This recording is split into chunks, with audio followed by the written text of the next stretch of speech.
जी प्राथमिक माहिती आहे त्या प्राथमिक माहितीनुसार हा व्हायरस नवीन नाही आहे।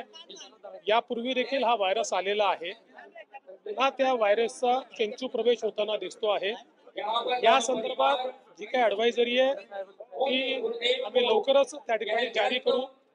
आता 3 वाजता केंद्र सरकारचं जे आरोग्य मंत्रालय आहे ते देखील राज्यांसोबत त्या ठिकाणी कॉन्फरन्स करून या संदर्भात सगळी माहिती मी उपलब्ध करून देणार आहे आणि त्यानंतर काय काळजी घ्यायची आहे ही काळजी आपण घेऊ।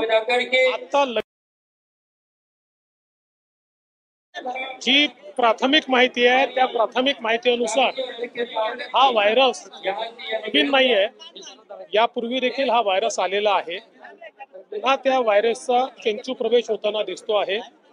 या संदर्भात जी काही ॲडवायझरी आहे ती आम्ही लवकरच त्या ठिकाणी जारी करू।